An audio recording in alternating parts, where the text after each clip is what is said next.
le 13h, Ophélie Fontana. Bienvenue à vous. À la une de l'actualité, Paolo F. qui pourrait sortir de prison avec un bracelet électronique. C'est le souhait du conducteur de Strépy et la justice va trancher cet après-midi. Martin Collier nous en parlera. Un ancien employé de ce café bruxellois poursuivi pour viol. Les faits remontent à 2019, avant le mouvement Balance ton bar. Le procès a commencé ce matin. Nous ferons le point en direct avec David Brichard. Les Espagnols ont de plus en plus chaud. Le thermomètre vole de record en record. Henri de la Guéry pourra en témoigner, il est à Lérida. En Ukraine, la ville de Severodonetsk est encerclée par les Russes. Il l'affirme et difficile de le vérifier. Plus aucun journaliste n'est sur place. Enfin, un peu de verdure dans ce journal. Nous irons dans cette entreprise de Ciney, primée pour le développement de ces espaces verts. Tout bon pour la biodiversité.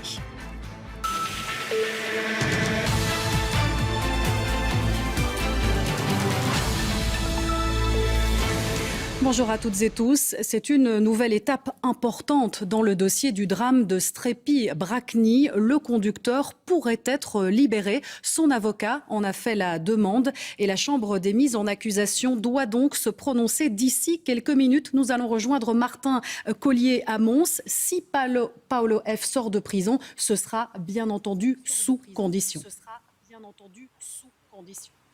Mais oui, tout à fait, Ophélie. Ce qu'il faut comprendre, c'est que Paolo F., il restera en détention préventive jusqu'à l'ouverture de son procès. Cela veut dire que concrètement, il ne peut pas reprendre une vie normale. Mais jusqu'à présent, cette détention préventive, elle se faisait en prison. Et il est possible qu'aujourd'hui, la Chambre des mises en accusation de Mons décide que cette détention préventive se poursuive sous bracelet électronique. Concrètement, cela veut dire que Paolo F. devra rester à une adresse déterminée. Il ne pourra pas en sortir. Il ne pourra donc pas reprendre le volant. On sait que c'était notamment une crainte exprimée par les victimes et les familles de victimes. Et on peut comprendre qu'elles appréhendent cette décision vu l'onde de choc que ce drame a créé dans la région. Entre-temps, l'enquête judiciaire, elle se poursuit. On sait que les analyses toxicologiques ont été rendues. Une légère intoxication alcoolique a été d'ailleurs détectée dans le chef du conducteur. Ce qu'on attend par contre avec impatience, c'est le rapport détaillé des experts automobiles qui va permettre de comprendre un peu mieux le comportement du conducteur dans les minutes qui ont précédé le drame et juste après aussi. Mais cela, ça prend du temps. Le parquet de Mons a d'ailleurs commencé une collaboration avec le parquet de Munich en Allemagne. Mais en tout cas, aujourd'hui, ce qu'on attend avec impatience, c'est la décision de la Chambre des mises en accusation sur ce placement sous bracelet électronique. L'audience va démarrer juste derrière moi aux alentours de 14h. Merci Martin pour toutes ces informations. C'est une période intense en ce moment pour les étudiants. Une grande partie d'entre eux sont déjà en examen. Pour les autres, ceux qui passeront les fameuses épreuves certificatives, encore un peu de patience. Et c'est vrai qu'après les 2 années Covid, le stress est encore monté d'un cran. Michel Téchi, Raphaël Albardier et Aline Delvoye se sont rendus dans une école technique et professionnelle en région bruxelloise. Et comment se nomme cet antibiotique ? T'as oublié ? Pas toujours facile. Les dernières heures de révision en sciences, quelques jours avant l'examen. Ces élèves de 6e en technique de qualification étudient l'informatique. Cette année, fini l'indulgence liée aux années Covid et au distanciel. Il va falloir faire ses preuves pour réussir. Ceux qui sont là se sont accrochés et l'avouent, cela n'a pas toujours été simple. Il y a 2 ans, on était 30. Et aujourd'hui, il y a des jours où on peut se retrouver à moins de 10 et tout. Donc du coup, il y a vraiment eu des gens qui ont décroché les cours et tout. Il a fallu faire preuve de beaucoup de pédagogie pour attirer les élèves à l'école. Chacun a essayé de développer des outils et aussi des méthodes pour pouvoir accrocher les élèves. Par exemple, faire le lien entre travailler en transversal avec les cours techniques et les cours généraux. Malgré tous ces efforts, le niveau des cours généraux a baissé et forcément cela impacte les cours pratiques. Les professeurs de menuiserie le ressentent particulièrement cette année. Et donc tu prends la mesure en dessous d'un bout à l'autre, tu en coupes une à la bonne longueur et après on la fixera. Le niveau en maths n'est pas exceptionnel et on sent bien que quand on reprend par exemple pour des calculs d'escalier, des formules très techniques, très spécifiques, on sent bien qu'il y a un manque, il y a un gros manque. Oui. On a beaucoup de temps dans les heures de travaux pratiques, ce que n'ont pas les professeurs de cours généraux. Donc on va aller rechercher du temps là où il en faut pour certains élèves, pour qu'ils puissent recommencer autant de fois que nécessaire. Et cela fonctionne, Timothée est en 5e professionnel, prêt à passer ses examens et à les réussir. Il y a des périodes où je ne suis pas venu à l'école parce que j'étais mal par rapport aux cours aussi. Et après, j'ai su me raccrocher aussi avec mes amis et les profs, donc ça a été à la fin. Lorsque les élèves sèchent trop les cours, les éducateurs utilisent alors leur dernière cartouche, expliquer aux élèves qu'ils vont être considérés comme élèves libres. Cela implique qu'ils ne pourront pas passer leurs examens. Donc là, ils paniquent quand même un petit peu. Et à ce moment-là, on signe un contrat de présence avec eux. Et du coup, ils prennent quand même plus conscience qu'ils sont en danger et qu'ils risqueraient de perdre leur année. Souvent, l'élève devient alors plus assidu, avec un objectif bien concret, réussir son année. Là, je suis confiant parce qu'il faut aussi se donner les moyens et pas se mentir à soi-même, mais je suis assez confiant quand même. Il manque juste que j'achète. Omar, lui, a déjà une promesse d'emploi là où il vient d'achever son stage. Pour lui, comme pour les autres, les résultats des examens seront déterminants. La suite de ce journal aura du chien. La police de Liège a engagé 6 nouvelles recrues pour sa brigade canine. Nous passerons également à table. Les plats seront préparés par du personnel en situation de handicap. C'est nouveau à Namur. Et puis du cinéma avec le nouveau film des studios Pixar, Buzz l'éclair, extrait dans quelques minutes.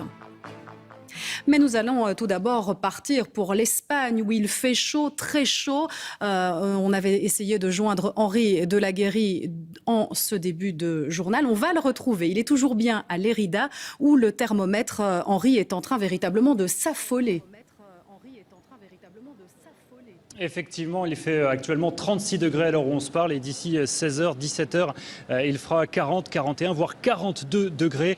C'est absolument exceptionnel pour la saison. Les habitants me le disaient, on connaît ce genre de chaleur, mais d'habitude c'est la fin du mois de juillet, début du mois d'août. Là, ça a 1 mois et demi d'avance. C'est la 4e vague de chaleur en 6 mois dans toute l'Espagne. Cette vague qui touche particulièrement donc la Catalogne, l'Andalousie et Madrid. Cette chaleur qui est arrivée du Maghreb et qui est en train de remonter, qui va passer vers la France et arriver ensuite en Belgique. Cette chaleur qui provoque de gros dégâts, des incendies, bien sûr, 3000 hectares qui ont brûlé en Andalousie, un incendie tout à l'heure sur l'autoroute pour venir ici justement depuis Barcelone. Et puis cette chaleur inquiète beaucoup, notamment pour l'eau, puisque les réserves d'eau sont relativement basses, 57%, elles sont à 57% de leur capacité dans la région de Catalogne. C'est 30% de moins que d'habitude à cette saison, alors que l'été n'a toujours pas officiellement commencé. En tout cas, l'usine de dessalement d'eau de Barcelone, la plus grande usine d'Europe, va devoir augmenter ses capacités pour faire face à cette situation. Merci beaucoup Henri de la Guérie qui était en direct en Espagne où le thermomètre s'affole. Pendant ce temps-là, en Ukraine, 110e jour de guerre et les troupes russes intensifient les combats du côté de Severodonetsk. Cette ville de l'est du pays est de plus en plus encerclée. Voyons cela avec Bruno Duvillier et Eric Destiné. Severodonetsk, constamment bombardée. La ville de l'est de l'Ukraine est inaccessible pour les journalistes. Les seules images qui nous parviennent sont filmées à distance depuis la ville voisine de Lysychansk. Des images satellites ont aussi été publiées le 11 juin. On voit déjà que certains ponts stratégiques avaient été détruits ou endommagés. Aujourd'hui, les Russes assurent que la ville est encerclée. Severodonetsk est pratiquement bloqué. Nous avons fait sauter hier le dernier pont qui reliait la ville à Lysychansk. Les troupes ukrainiennes qui sont encore à Severodonetsk y sont pour toujours. Elles ont 2 options. Soit suivre l'exemple de leurs camarades et se rendre, soit mourir. Il n'y a pas d'autre option. Une version partiellement contestée par les autorités ukrainiennes locales. Elles affirment que la ville reste accessible.